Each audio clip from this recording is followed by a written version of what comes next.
Pada kesempatan kali ini kita akan uh, murajaah bersama atau muhasabah bersama, evaluasi bersama tentang amal yang kita lakukan selama ini agar bisa kita lebih perbaiki dan lebih berkualitas untuk bisa optimal di akhir sisa umur yang Allah berikan kepada kita. Yang menjadi problem dan masalah besar, kita tidak tahu berapa sisa umur kita, dan ini adalah perkara gaib yang disimpan oleh Allah Subhanahu wa taala. Allah Subhanahu wa taala berfirman, "Fama tadri wa ma tadri nafsun madza taksibu ghada wa ma tadri nafsun bi ayyi ardhin tamut." Sungguhnya tidak satu jiwa pun yang tahu apa yang dia lakukan besok, dan tidak ada satu jiwa pun yang tahu di mana dia akan meninggal dunia. Dan kita tahu bahwasanya betapa sering kematian datang dengan tiba-tiba. Terkadang dengan tanda-tanda dan terkadang atau sering terjadi dengan tiba-tiba tanpa diduga sama sekali. Dan di antara tanda-tanda hari kiamat adalah banyaknya maut al-mufaji', yaitu atau mautul faj'ah, yaitu kematian yang tiba-tiba. Seorang yang terlihat sehat, bugar, ya, tiba-tiba meninggal dunia. Seorang yang masih terlihat muda, energik, tiba-tiba meninggal dunia. Kemarin baru saja dia diangkat menjadi pejabat, tahu-tahu dia meninggal dunia. Seorang keluar dari rumahnya, tidak terbetik dalam benaknya 1% pun dia akan meninggal. Bahkan tidak terbetik dalam benaknya 1% pun dia akan celaka. Ternyata dia meninggal pada hari tersebut. Dan ini adalah salah satu yang banyak terjadi di akhir zaman. Karena kita tidak tahu umur kita sampai kapan, maka seharusnya mulai saat ini, baik saya sang pembicara maupun para hadirin hadirat, untuk berusaha mengoptimalkan sisa umur untuk bisa beramal soleh yang terbaik. Karena begitu kita meninggalkan dunia ini, kita akan masuk dalam alam yang lain, alam barzah, kemudian alam akhirat, dan itu semua adalah darul jaza, yaitu negeri pembalasan. Negeri pembalasan. Sekarang darul amal. Ya, tapi setelah kita meninggal dunia, kita akan berpindah pada darul jaza, yaitu hari di mana dibalas semua orang atas amalan yang dia lakukan. Dan balasan tersebut sudah dimulai mukaddimahnya dalam alam barzakh. Kemudian sempurna pembalasan tersebut ketika hari kiamat kelak. Kita di dunia, kita bisa melihat bagaimana kondisi kita secara ekonomi. Kita bisa mengukur bahwasanya ekonomi kita lebih baik atau lebih buruk daripada si fulan. Si fulan ekonominya bagus, rumahnya bagus, ya, mobilnya bagus misalnya, ya, lebih bagus daripada si fulan. Tapi untuk kondisi kemakmuran di akhirat nggak ada yang tahu, nggak ada yang tahu. Sekarang kita bisa mengukur. Tapi bagaimana nasib kita di akhirat nggak ada yang tahu.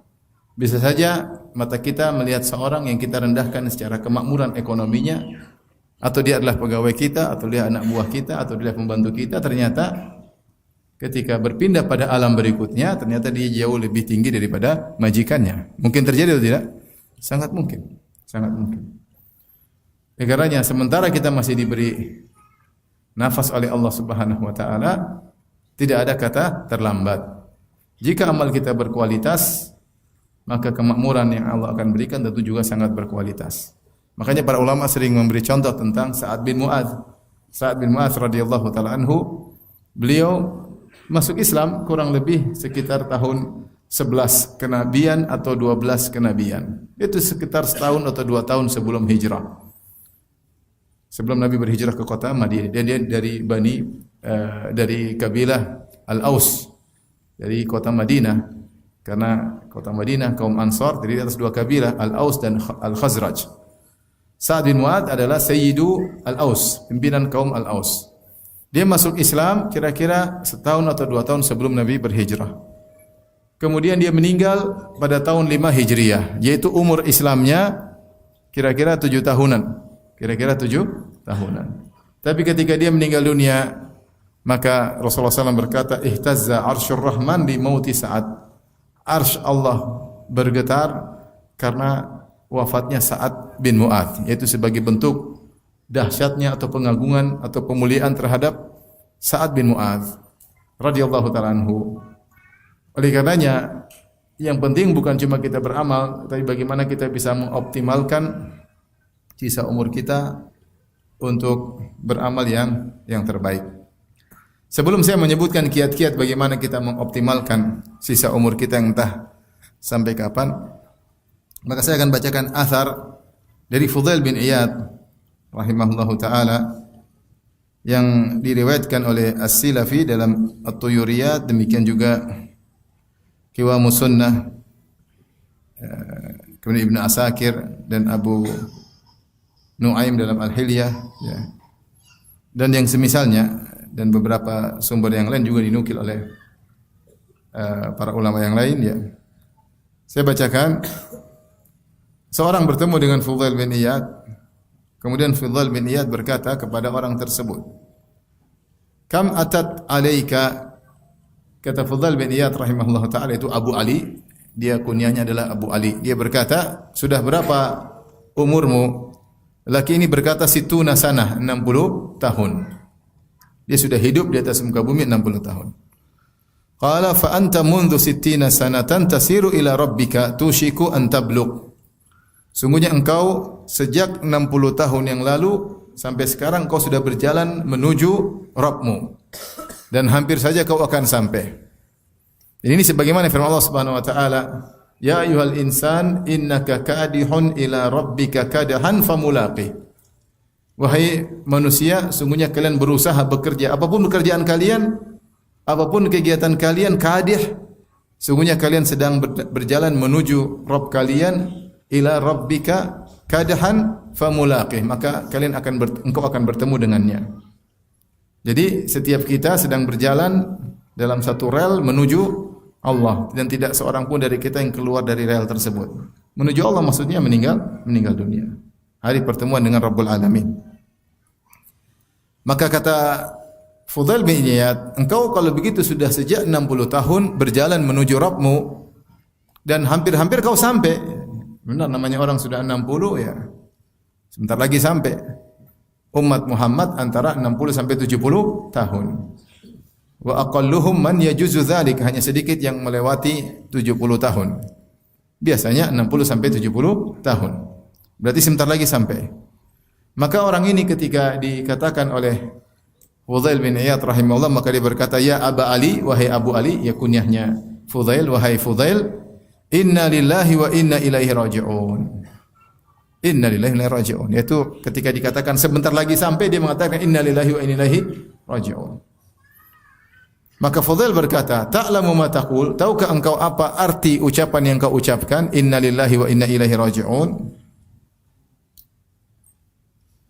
Maka sang laki berkata, "Qultu inna lillahi wa inna ilaihi raji'un." Yaitu kita ini milik Allah secara zahir. Ayat dalam surat Al-Baqarah, kita ini milik Allah dan kita kembali menuju kepada Allah. Maka Fudail berkata, "Ta'lamu ma tafsiruhu?" Tahukah engkau tafsir dari inna lillahi wa inna ilaihi raji'un? Qala ar-rajul, lelaki itu berkata, "Fasirhu lana ya Aba Ali." Tolong tafsirkan kepadaku maksud inna lillahi wa inna ilaihi raji'un, wahai Abu Ali, wahai Fudail. Qala, Fudail berkata, "Qauluka inna lillah." Perkataanmu inna lillah, taqulu ana lillahi abdun.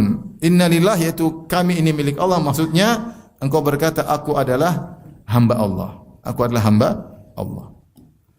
Wa ana ila Allahi raji', wa inna ilaihi raji'un, maksudnya aku akan kembali kepada Allah. Aku ini hamba Allah dan aku akan kembali kepada Allah, kepada sang pemilik hamba tersebut. Faman alima annahu abdullahi wa annahu ilaihi raji', falya'lam bi annahu mauqufun. Siapa yang tahu dan sadar bahwasanya dia adalah hamba Allah dan dia akan kembali kepada Allah, maka hendaknya dia tahu dia bakal diberdirikan oleh Allah. Itu akan dihisab oleh Allah Subhanahu wa taala. Wa man alima bi annahu mauqufun, dan siapa yang sadar bahwasanya dia akan diberhentikan untuk ditanya, itu akan dihisab. Falya'lam bi annahu mas'ulun. Kalau dia akan diberhentikan oleh Allah, ketahuilah dia akan ditanya oleh Allah Subhanahu wa taala. Wa man alima annahu mas'ulun falyu'idda lis-su'ali jawaban. Dan siapa yang tahu dia bakalan dihisab oleh Allah, maka siapkanlah jawaban atas pertanyaan-pertanyaan tersebut.